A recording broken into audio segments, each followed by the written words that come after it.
The white silk wedding dress hung before me, its folds gleaming like a carefully set trap. I stood in the small dressing room of Gracefield Church, my reflection pale and unfamiliar in the mirror. At 24, fresh from an interior design degree, I never imagined my life would start with a lie sealed by a ring. My mother stood behind me, her hands tight on my wrists, her grip as unyielding as her voice. "Erica's not coming, Mia. You're taking her place. There's no other choice." Her words cut like ice. Erica, my older sister, 3 years my senior, was the family's star, always the focus of every plan, every expectation. She was meant to marry Elliot Warren, a blind entrepreneur who'd built a medical tech empire despite losing his sight 3 years ago. But 3 days ago, Erica vanished, leaving only a text, "Mia, I can't live like this. I'm sorry." Now, I was to step into her life, her name, her wedding. "If this falls through, we lose everything," my mother said, her eyes sharp as blades. "You owe us this." Oh. That word had defined me, second-born, not Erica, not enough. I'd spent months pretending to be her on calls with Elliot, mimicking her voice, her laugh, her words, because Erica couldn't handle talking to a blind man. It was supposed to be temporary, but now it was permanent. The church hummed outside, guests waiting for a live-stream spectacle on the Warren family's platform. My mother clasped a diamond necklace around my neck, the cold metal sealing my role. "Walk down the aisle, sign the papers, be his wife for a few months. Then disappear if you must," she said, like directing a play I hadn't auditioned for. My throat locked, I couldn't speak, not from agreement but from the weight of it all. Through the door, I glimpsed the aisle where Elliot would stand, tall, in a black suit, eyes closed, face calm as if hearing a world I couldn't. Each step toward him would be a fall into a void, the lie growing heavier. A small voice in me whispered, "What if he knows I'm not her? Would he care?" I pushed it down, straightened the dress, and prepared to walk, the silk rustling like a promise I wasn't sure I could keep. 6 months before the wedding, it started with a single phone call. My mother handed me the phone, her voice sharp. "Erica's too busy. Your voice is close enough. Just talk to him, Mia." Him was Elliot Warren, Erica's fiancé, a blind man she barely knew and didn't care to. I was 24, still finding my place after college, and suddenly I was pretending to be my sister. "He won't notice," Erica said, rolling her eyes. "Blind people throw me off anyway." I sat at the kitchen table, phone trembling in my hand, and dialed. Elliot's voice came through, low and steady, like he was measuring every word. "Erica, how's your day?" I froze, then forced my voice higher, brighter, like hers. "Oh, busy, you know," I said, mimicking her careless laugh. He didn't question it. Each call after that pulled me deeper. I studied Erica's emails to reply like her, wore her floral perfume, learned her habits, coffee with 2 sugars, never black. I became her shadow, speaking words that weren't mine. Elliot was kind, patient, sharing stories of his medical tech company or the accident that took his sight 3 years ago. I learned his routines: tea at 7 a.m., meetings by 9, a pause when tired, his breath slowing in quiet moments. I started to notice things Erica never did, how he lingered on certain words, like he was painting a picture with sound. But every call was a lie, and the weight grew heavier. My mother watched me like a director, nodding when I got Erica's tone right. "Keep it up, Mia. This is for the family." Erica barely cared, tossing me her phone whenever Elliot called. "You're better at it," she'd say, leaving me to play her part. I hated it, but I couldn't stop. If I did, the wedding, our family's ticket to stability, might collapse. I was the one who stayed, who fixed things, who owed them. Late at night, alone, I'd replay the calls in my head, wondering if Elliot sensed something off. Did my laugh slip? Was my pause too long? He never hinted at doubt, but his silences felt like questions I couldn't answer. I was trapped in a role I hadn't chosen, each word a step further from myself.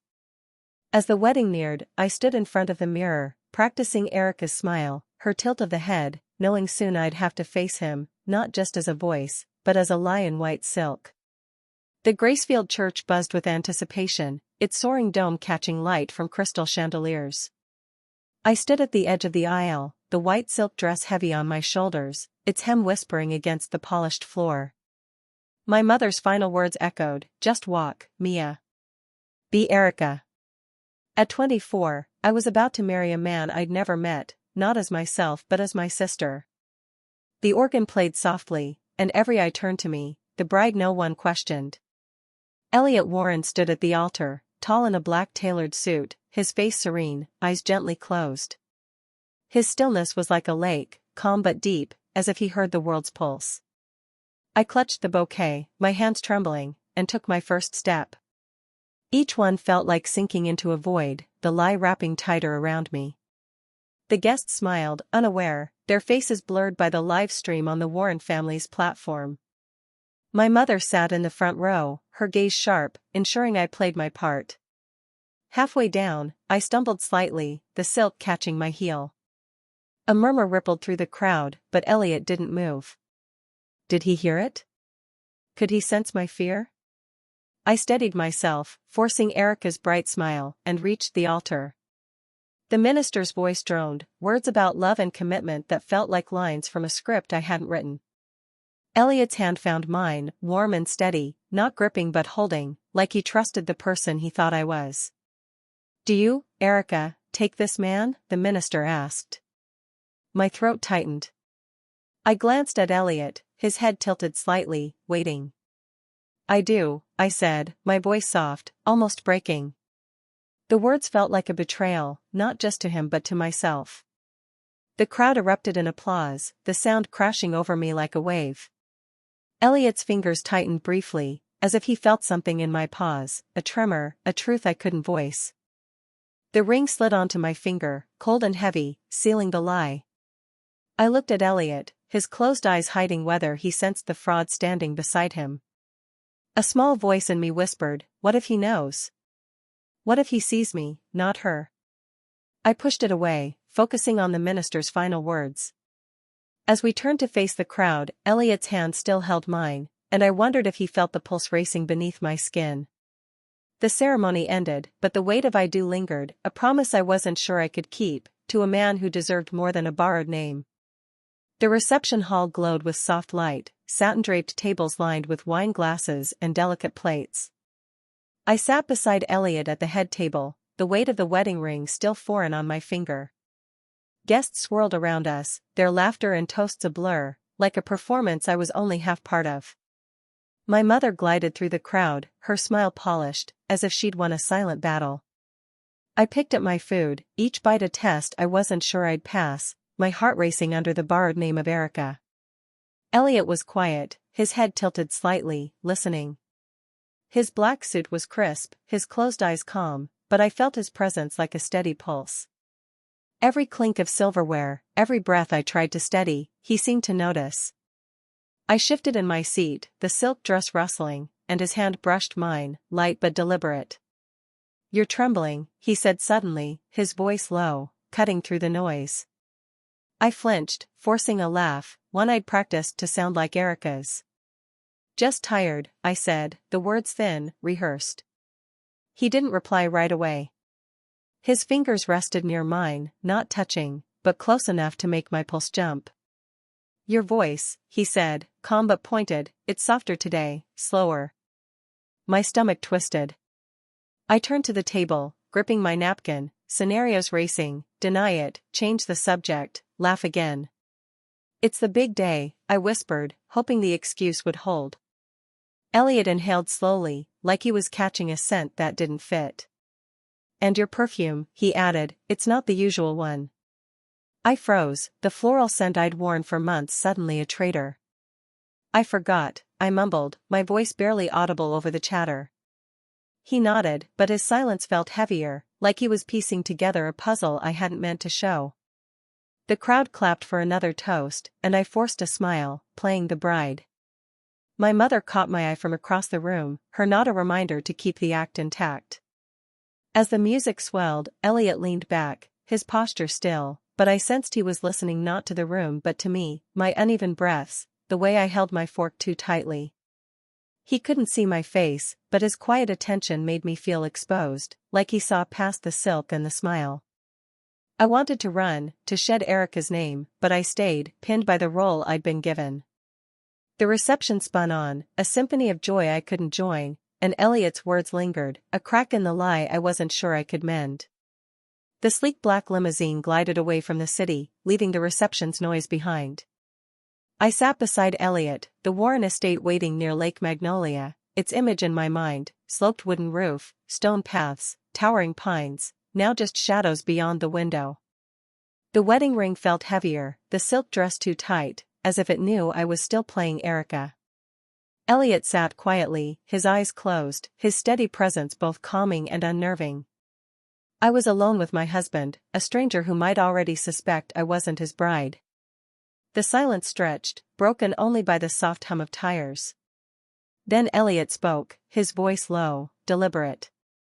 "You're trembling again." I flinched, my hands twisting the dress's fabric.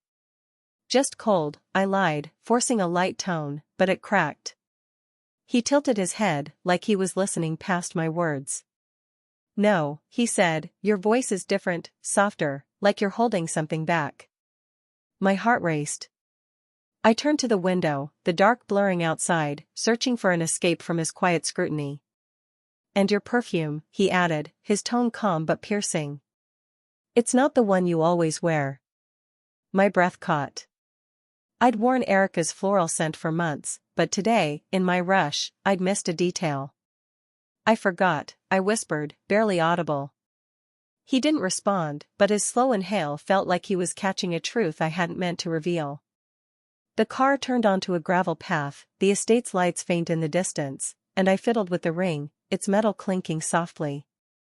We arrived at the estate, its marble and glass facade glowing faintly, doors opening automatically with a whisper.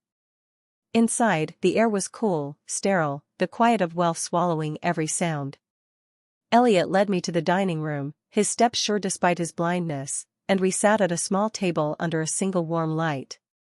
No celebration, no champagne, just 2 plates and a silence that pressed against me. He tilted his head again, then asked, "Do you remember our first call?" My hands clenched under the table. Erica had handed off those calls early, I didn't know which was first. I mumbled, heart pounding. "You mentioned a lake house in Vermont, right?" His pause was heavy. "You said you'd open a flower shop there," he said, voice softer. I nodded, throat tight, praying he wouldn't push further. Then he leaned forward, his words a quiet blade, "Erica never liked flowers." I froze, the lie teetering, as the estate's stillness seemed to hold its breath, waiting for me to break. The morning after we arrived at the Warren estate, I woke before dawn, the heavy curtains barely letting light slip through. My heart still raced from Elliot's words about flowers, his quiet hint that he knew I wasn't Erica. I slipped into the kitchen, determined to steady myself with something real. I boiled water to 180 degrees Fahrenheit, added a lemon slice, no sugar, Elliot's tea, exactly as he liked it. Not to play a role, but because I wanted him to start his day gently, without doubt. The lie felt heavier, but so did my need to be more than a shadow. Elliot came downstairs, his hair damp, hand gliding along the polished railing. I set the teacup on his left, a habit I hadn't noticed until he paused, fingers brushing the handle. "You place it on the left," he said, casual as if noting the weather. "It's your dominant side," I replied, my voice soft. Erica never cared about such details. He sat, fingertips grazing the table's edge, and sipped the tea. No accusation, no suspicion, but his pause felt like he saw through me, not with eyes but with something sharper. I stopped calling the staff to clean his room, wiping tables myself, changing sheets, small acts that felt like mine, not Erica's. Each task chipped at the facade I'd built. Elliot noticed. One afternoon, he stood in the hallway as I folded a blanket, his head tilted. "You move differently," he said. "Quieter, like you're not trying to be heard." My hands froze. "Just keeping busy," I mumbled, but my chest tightened. I wanted to confess, to shed Erica's name, but fear held me, fear of losing him, of ruining everything. My mother's voice echoed in my mind, "Don't let him find out." But the more I did for Elliot, the less I could hide. I caught myself humming a tune Erica never liked, arranging his pens in a way she wouldn't. Each slip was a risk, but also a relief, like breathing after holding my breath too long. Elliot's silences grew longer, not cold but curious, as if he was collecting pieces of a truth I hadn't spoken.